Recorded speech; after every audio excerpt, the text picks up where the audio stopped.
this is hard. And then Matt gets arrested by the police and put in jail for crimes that Daredevil committed, even though it was to stop Kingpin. And so during the montage after Matt is arrested, you have Jessica Jones reuniting with her husband Luke Cage, reopening alias investigations. Matthew Lillard's character is off to some foreign land with Bullseye as his government sanctioned, um, I guess you could say, hero or fighter, if you will. And Kingpin, taking the plea deal, is off in exile on the island he and Vanessa own, but he's all alone, hating the sand between his toes, but just staring blankly into the ocean, the waves coming in, with no feeling there, basically in his own prison, where even though, yes, he got away scot-free for killing people, but he's away from New York. He can't step foot back into New York because he'll likely be arrested and charged for what he's done.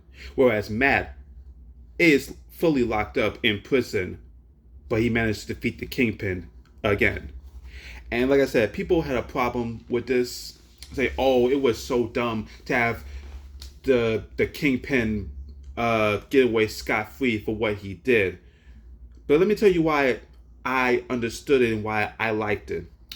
Because based on what Matt said, I know you love New York same as I do, and we have an opportunity to give the city peace away from the wars and the violence we've caused them.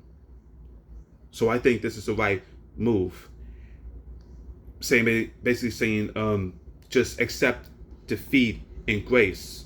I was raised to believe in grace. Just do the right thing. And he's doing the same. I understand people not liking it, but the reason why, again, I like this because ultimately there was nowhere to go for both Matt and Kingpin. Even 2 episodes prior, Matt tells Fisk, this war between us, nobody wins. People around us get hurt. The citizens suffer. The people we love suffer, and we're just left standing in the ruckus of it all. So what will it take for you or I to end this war between us? Because I'm telling you now, I'm not stopping. I don't know how to stop, and I know you ain't either. So what will it take? Will it take you leaving New York and me leaving New York for this to end? And again, Fisk didn't want to do that because in his mind, I know what's best for New York. I know what is best for the people. Until ultimately deciding there's nothing left for him. His criminal empire has been dismantled. He lost out running New York as mayor. Vanessa is gone. There's nothing in New York for him. And plus, after the fight with Matt, Kingpin tells Matt, what are you going to do now? Arrest me? You cannot. Because every time Matt has every time Matt has locked up the Kingpin found a way to finagle the system so he can get out. Much like your typical hero villain thing.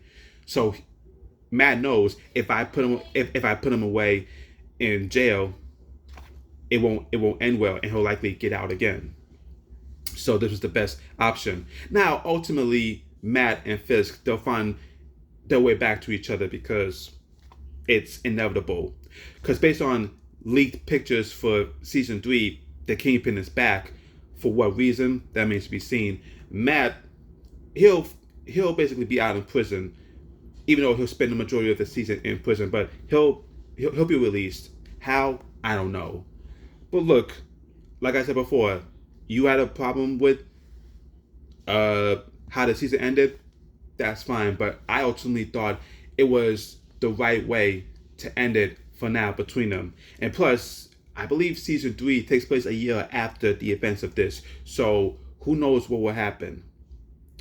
Who knows what will be something that draws Kingpin back to New York, even though he's banned, and what will ultimately lead Matt to being released from prison. Again, that remains to be seen.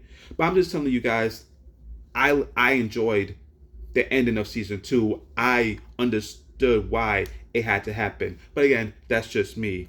If you disagree, let me know down below.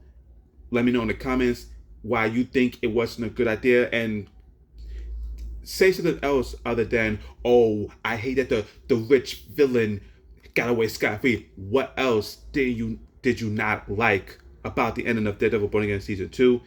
Thank you all for watching. Let me know in the comments. And as always, thank you all for being here. And remember, I've been Al Johnson, and you're not.